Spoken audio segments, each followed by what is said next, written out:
15 days ago before the Paris Games. Kamusta na kaya mga atleta natin nag-iensayo? At kamusta na kaya, nako, ang patuloy na quest for the perfect extra rice ng ating Afternoon Delight host. At ang namimiss na natin na si Tita Denise Tan. Tita Denise, eto na siya. Bonjour, Tita Denise. Hello. Bonjour, Lord. Bonjour, Pawi. Kamusta kayo dyan? Eto, nagmamaruya. Anong almusal mo dyan mamaya, Tita? Wala nga eh, kasi after nito, diretso tayo, hahabulin naman natin yung isa pa nating atleta, si Joanny Delgaco. Bago siya sumakay ng bangka, bago tayo maiwan. Hindi ka ba pwede umangkas doon sa... Sa likod niya? Pwede naman. Actually, pwede naman. Kaya lang medyo mahirap ang lakad pa uwi nun sa lamig. Kasi pwede parang weights, di ba? Oo. O, balita ko pumunta ka noon, Germany. Totoo ba?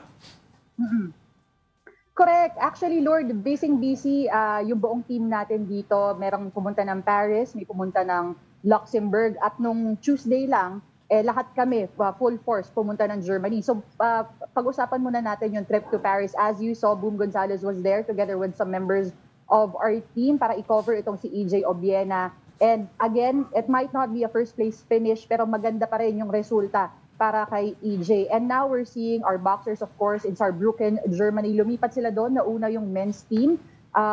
Tapos, a few days ago, actually, nung Tuesday, sumunod na rin ang ating women boxers. At sama-sama na nga sila dyan. And of course, on your screen as well is Joanny Delgaco all the way from Zwebschans, Luxembourg, kung saan nakuha niya ang panalo. She was named as the fastest female rower para sa 5,000-meter handicap race, single sculls.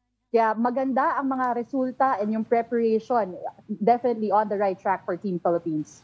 Oo. Tita Denise, pansin mo, preparations ng ating mga atleta per sport, meron ba silang pagkakapareha? I mean, nag-intensify ba o habang palapit ay mas nagre-relax halimbawa yung degree of difficulty o yung intensity ng kanilang workouts? I think it's still a balance, Lord, no? Kasi makikita natin, nag-intensify siya because they are looking for sparring partners, katulad na lang Joanny Delgaco, traveled all the way to Luxembourg para makuha yung sense of competition. And her coach, Edgardo Merina, said that na importante daw to get out of her head, to get out of that routine, not just be obsessed with what she's doing on the daily, but also know and visually, importante daw yung optics na nakikita niya, pwedeng may mauna sa kanya. But at the same time, maintindihan niya rin na kailangan magpahinga. That's why yesterday, actually, they were on a break. Parehas din sa ating mga boxers. Lumipat sila ng Germany because the sparring is also there, or the sparring partners is also there. At syempre, para nga magsama-sama na rin silang lahat doon. Tita Denise, kamusta naman yung mental state ng ating mga athletes? I know that 15 days na lang, Olympics na. Gaano kalaking tulong sa kanila itong training na to na inayos ng POC? Because this is the first time this is happening, no, na may Olympic training tayo in France already, in the place where the Olympics will be held. Pawi, they always talk about it, that it's so important for them to be away from distractions.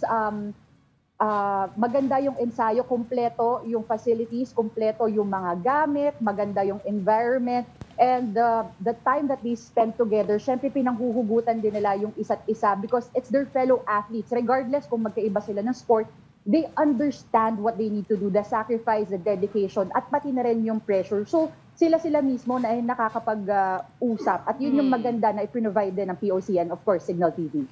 So nakakapag-bonding sila kasi I remember nung Tokyo Olympics, di ba, yung mga athletes parang sobrang close sila. They developed this really tight-knit relationship sila. Heidelin sila, EJ, Quarantine Carlos. kasi. Ganun ba? Di ba? Kaya hindi pa lumabas. Oo, pero I mean, di ba, parang grabe yung bond nila pag sinasabi, nag-Olympics tayo together. So ngayon pa lang ba, Tita Denise, dyan sa Metz, France, nakakapag-bonding din yung mga athletes, even if they compete in different sports? Yes, nakikita natin yan. Kahit nung pumunta tayo sa Germany, nakita natin yung ating mga weightlifters, nakikipagkwentuhan dun sa mga boxers. And then last week, gumawa kami ng room tour with Joanny Delgaco, pero sinundo pa namin siya sa kwarto naman ni Ira Villegas at kasama din nila yung isa sa kanilang mga PT. So, during their downtime, meron talaga silang mga kwentuhan sessions, bonding sessions, kung saan pwede rin silang magkaroon ng release, kumbaga, or relaxation. Take note, wala yatang MP Light dyan sa Wala. pits. O kaya wine ang inaano nila, pero hindi tayo pupunta doon. Denise, ito, paki-explain sa amin. Naging atleta ka rin at one point in your incarnation. Gaano kahirap or challenging ba, conversely, sa isang atleta, let's say, yung pagdating mo sa isang bagong lugar, magko-compete ka agad, which is gano'n nangyayari sa atin ng mga nakaraang ano, no? Olympics, yes. Versus yung may period ka pa of proper acclimatization, may issue. Kasi, di ba, Yes. karamihan sa mga ano natin, ng athletics ay or sports. Sa pelikula, mga Rocky, no? Di ba? Mga Stallone na magti-training ka, kunyari sa wilderness versus yung kalaban mo nasa magandang gym. Pero tell us about, may insight ka about it, Denise? Lord, unfortunately, I never got to that level. Pero what I would say from personal experience, napaka-importante talaga na nauna yung ating mga atleta dito. Several factors. Unahin natin yung temperatura, yung weather. Na-discover natin dito sa Mets na paiba-iba pala. May mga araw na sobrang lamig, meron namang sobrang init. Katulad kahapon, pumalo tayo to maybe 30 degrees, which is kaparehas na ng Pilipinas at kaparehas nung pwede natin i-expect pagdating sa Paris. Nandyan din yung pagkain. Siyempre, mas nasasanay sila kung ano yung mga available na pagkain dito, although ginagawa niya ng paraan ng POC, pati na rin ng Signal TV. And of course, the fact that they have to compete na hindi kasama o hindi visually nakikita in front of them yung kanilang mga pamilya. So, nakakondition na nila, hindi lang yung kanilang katawan, but again, their minds as well. Ibang klase, no?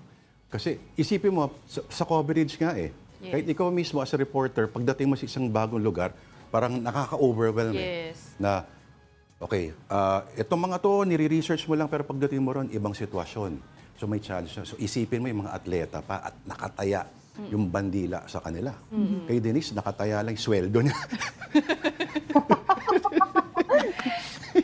Tita Denise, meron pa ba nga ibang competitions yung mga athletes natin before they compete in Paris? Or are they, since 2 weeks na lang, no? Are they already, approaching this period kung saan kailangan na nila mag-relax, mag-condition mentally? Or are they still competing? Tita Pawi, ang nako-confirm pa lang natin is Joanny Delgaco. I spoke to her coach, Coach Edgardo Merina. Ang sabi niya, last na daw yung Luxembourg, babalik na sila dito sa Metz, France. And they will just focus on her form, her technique, and most especially her speed. Pagdating naman kay EJ Obiana, ang balita natin dahil sila boom yung bumiyahe papuntang Paris, that will be the last competition as well bago mag-Olympic Games. Tapos, meron tayong mga athletes na who will be coming in this weekend. We have yet to confirm their schedule at kung plano ba nilang maghanap ng competition. I'm talking about our gymnast. Yan. Our gymnast and of course our fencer, Sam Katantan. Hindi pa nako-confirm yung plano nila. But so far, again, for Joanny Delgaco, EJ Obiena, tapos na muna ang mga competition and focus na ulit sa Paris 2024. Hindi ko alam kung may sense tong tatanong ko kay Denise. Yung quarter sila dyan, I'm sure.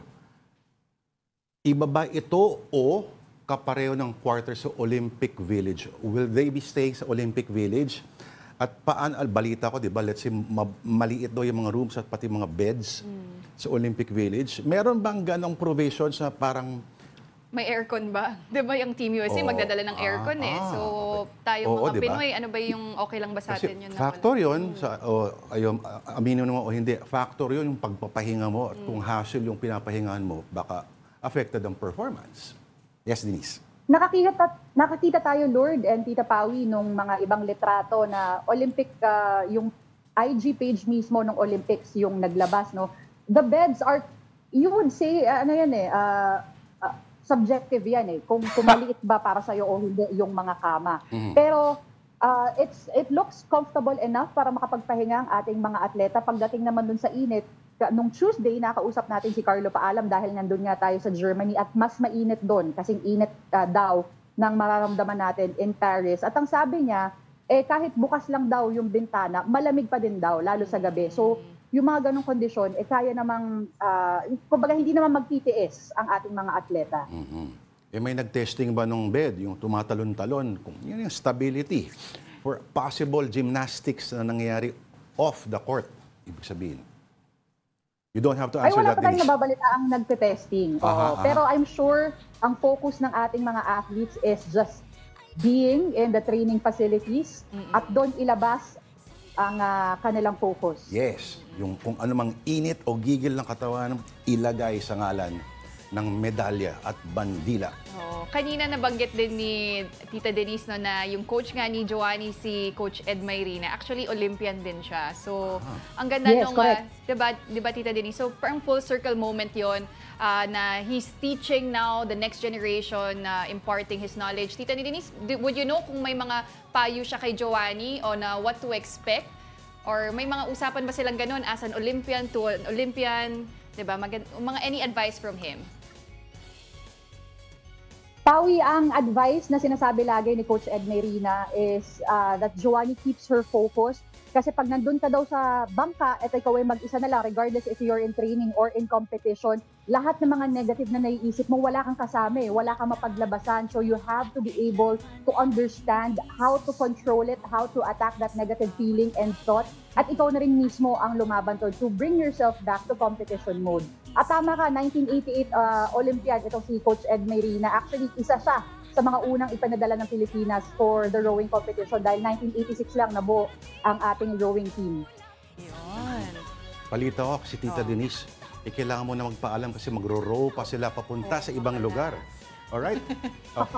Abangan pa namin ibang mga updates mo, pero thank you for your time. Maraming salamat, Tita Denise. Merci beaucoup. Alright, yan po ang ating Tita Denise reporting live from Metz, France.